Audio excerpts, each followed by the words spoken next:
Hello crafty friends, I'm Lien from Studio Kato and I'm so happy to be back with another video today.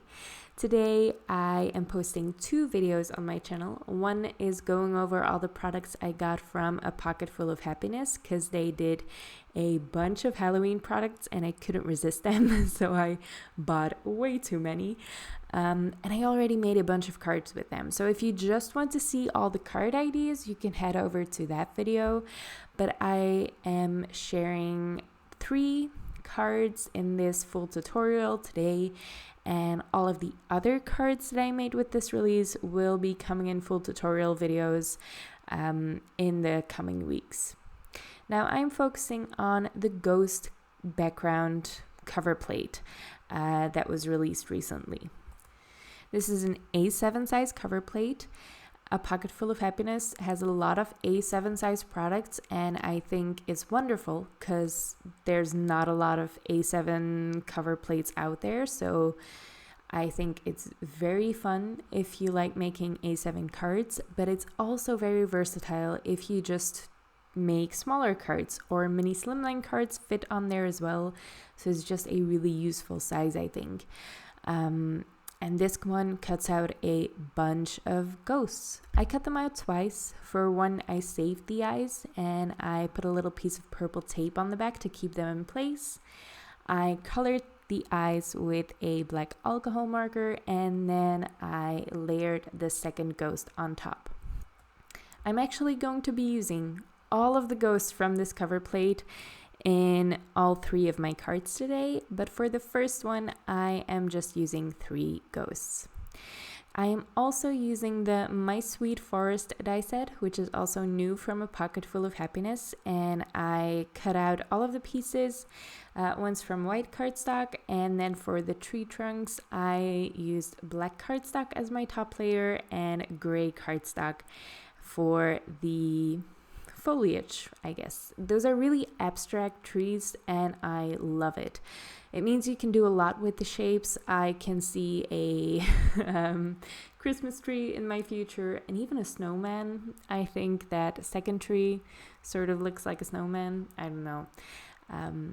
But yeah, I love the style of these. I think they would make for really fun backgrounds as well. If you cut them out of a bunch of fall colors, that would be really cool. Now I'm just getting all of my pieces ready for this first card before I start assembling it, and the second part to these ghosts is a little bit of ink blending. I'm going to repeat this step for all 3 of my cards, and I didn't like the way I did it the first time, so I will be changing it up in the middle of this video. And you can see a better way to do this. I first started with one of those tiny blending brushes, and I have to admit I hate them.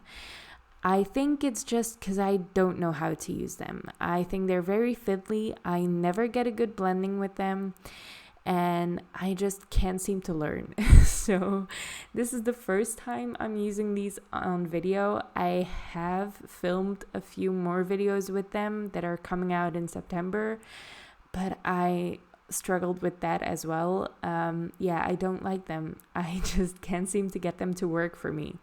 So in the second part of this video, you'll see me just using a bigger blending brush, and that worked out a lot better for me, even for those tiny ghosts.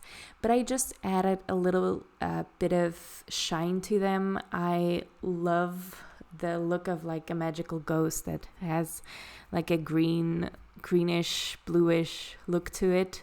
I don't know. It just feels like they look like that in cartoons, and it just works for me.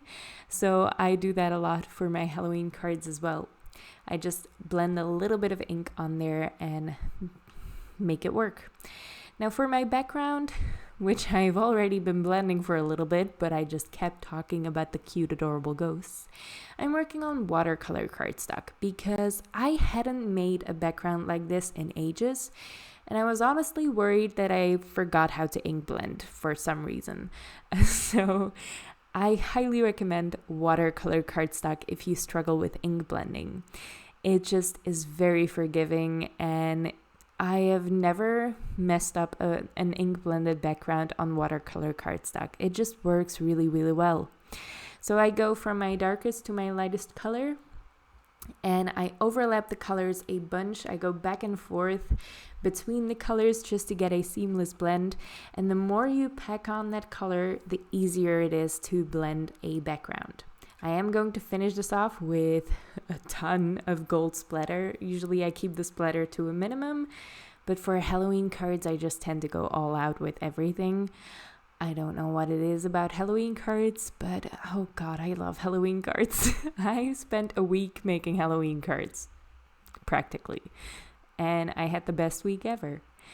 Now, I want some ground for my trees to stand on, but I didn't want to fuss with it. I didn't want to find a die that would do this for me, and I actually find for Halloween cards, I've done this in the past already, and I just love the look of some ripped black cardstock, because it's not fully black on the inside, or when you rip it, it just leaves a gray edge. It just works out really well usually. So I did that. I just ripped a hill shape, or sort of a hill shape. I made sure the edges were straight and that it was gonna fit on an A2 size card, but that's it. The ripping and tearing of the cardstock, I didn't fuss around with it too much. I just made sure it was sort of hill shaped. I put a little bit of dimension behind that just by adding more black cardstock, and then I arranged my card. And once I was happy with the arrangement, I am going to put foam tape behind these trees. I have held them in place with a piece of purple tape there, just to make sure it doesn't move around on me, and so it's easy to adhere them all together. The ghosts I am going to adhere just with liquid glue, except for the ghost right in the center of the top of the card. I am going to prop that one up with foam adhesive as well. And there was a little bit of cardstock, of the black cardstock, that pulled up with the tape, but I just put some liquid glue behind that and that fixed it up. I adore how this card came together. I just love that background. I really, really like Halloween colors. I actually just remembered that I have some Halloween themed yarn to make a blanket out of. I really need to crochet that because I bought it on sale last year and I've been dying to make a Halloween blanket, and then I never got to it because I keep making cards instead. But these colors are the colors of that yarn, and now I want that blanket to already be finished. So that's the first card. My second card is actually the card that I didn't plan on making. Now, that seems a little bit silly because this is basically what the cover plate is. It is just a bunch of ghosts in a background. So that is what I'm making. I assembled the ghosts the same way as I did the first time, but as you can see, I'm using a bigger blending brush and I am just angling it so it doesn't touch the ghosts too much. Really only an edge of it is touching the blending brush. And I'm also using two colors of ink, or two shades of ink. This is Aqua Sky and Seaglass from Concord 9th. And I think this gives a better look than just using the Seaglass. This makes it look more like a glow effect. I don't know how that works, but I tried it and it works for me. To give this background a little bit more oomph, I am adding some ink blending to the edges. There's a lot of ink blending in my Halloween cards. I feel like I haven't ink blended this much in ages, but I basically just spent the week ink blending and die cutting, and I had the best time ever. I used some, I don't know what this color is, the cardstock. I'm very bad at color names in English, I have found through making these videos. But yeah, this is a really dark pink, sort of purplish cardstock. And I ink blended some purple, really dark purple ink on the edges to give it a little bit of depth. I'm going to adhere that down onto my card base, and then it's time to adhere all of those ghosts in place as well. Now I didn't film all of this because you've seen me build backgrounds like this plenty of times before, but I like to just make sure I have everything laid out before I start adhering anything. You can also use press and seal, but for this one I only had just enough ghosts. So I knew I was going to have to fill up the edges with those pieces of the ghosts that I cut off. So I just felt like adhering them all down separately. I felt like that worked better for me at the time. But it would definitely have been faster to adhere everything at once with press and seal. But when you're building a background like this, you want to start from the center of your background because that's the hardest to fill up at the end. So it's easiest to just fill the gaps up at the edges instead. So always start from the center and work your way outwards. Now I'm probably going to add a sentiment to this before I send it, but I wasn't ready to settle on a sentiment yet. I have a couple of good Halloween sentiments, but I couldn't decide for some reason when I was making the card. I do this quite often. I also have a bunch of sentiments ready to go, and I often make cards without sentiments so that when I need to send a card, I can just decide on a card design without having to worry if it has the right sentiment for the occasion. So that's what I do. I feel like I'm just talking a lot during this video without explaining a lot of what I'm doing. I don't know. But I'm having fun while doing it, so I'm gonna keep going. Now this third card is my favorite that I made out of all of the Halloween cards. I love how this turned out, and I love it so much because for the longest time I have pretty much only been making cards and videos for companies, for specific companies, which means you have to stick to one company while you're making a card. And that is sort of limiting sometimes. It can be very fun and challenging creatively to just stick to one company. But it's also so much fun to combine different products and companies together. Like for this one, I used a Spellbinders Die of the Month. It is still available as of making this video. It is the Whale in a Bottle die set. I will link it down below. And I am going to make some sort of poison bottle or a bottle with a ghost in it. It has Halloween vibes. I am not sure what it is. I just like the look of it. And I am going to use a snow stencil from Alex Siberia Designs to add bubbles to whatever liquid is inside this bottle. So I cut the liquid out of a bunch of green cardstock colors. The Whale in a Bottle die set includes a lot of dies for waves, etc. You'll see me put all of this together at the end. But I had so much fun coloring in these bubbles. I was sort of scared of it because one, I hadn't used my pencils for ages, so I didn't know if I still knew how to use them. And two, bubbles are notoriously difficult to draw and color, but I just didn't think too much, and usually that works out for me. And it did this time as well. So what I did is I just added some very dramatic shading to one side of the bubble. So I went really dark in the shading, and I did use a mid-tone, and then I did a lot of highlights with a white gel pen, and it looks great in my opinion. I'm sure someone else could have done it better, but I think this is great for my capabilities as a colorer.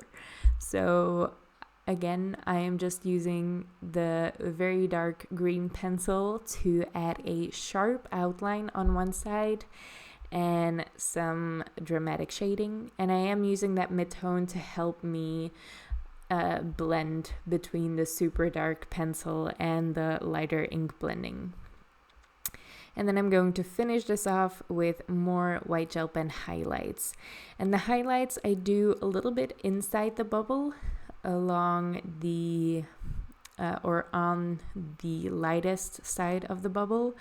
And then I go all the way around with sort of a dotted outline. It's not actually dotted, but it's an interrupted outline. So it's not fully wide, all the way around. I think it looks great. I don't know how I did it, but it looks great. I thought the liquid also needs some shading. So I am adding some green ink blending on top of all of this, just along the edges and the bottom of that panel. Now this did erase the white gel pen. I don't know, it just disappeared. So I am just going over it again where it wasn't anymore with white gel pen, and that's it. The pencil does resist the ink blending to a certain extent, so I didn't have to worry about that. And the white gel pen was easy to fix. I also added some extra bubbles with just white gel pen. Now I'm turning this bottle into a shaped card, and to do that I am going to I have die cut the bottle twice from white cardstock, and the bottle that is going to be the back side of the card base I am adding a score line to towards the top, and everything above that score line I'm adding glue to. And that is where I adhere the second white bottle. That is my card base, and on top of that I am layering a piece of gray cardstock and then all of the different pieces of this bottle. You can see there are a bunch, and I didn't even use all of them that are included in this die set. It's a wonderful die set. It is a whale in a bottle, or it's supposed to be a whale in a bottle. So there is a very adorable whale included in the die set. Surprise, surprise. There is also a bunch of like rocks and seaweed to fill up the ocean inside the bottle. I didn't get to use those in the poison, obviously. But yeah, you can create a really cute summary card with this as well. But I've been wanting to make a poison bottle with it ever since I got this large die of the month kit in the mail. Now, the Spellbinders clubs of the month are really, really fun. I subscribe to them, but I do cancel them sometimes, because up to the 5th of each month, you can just cancel your subscription and you won't be charged for that month. So if you don't like the dies of one of the months, or whatever club you subscribe to, they don't just have dies.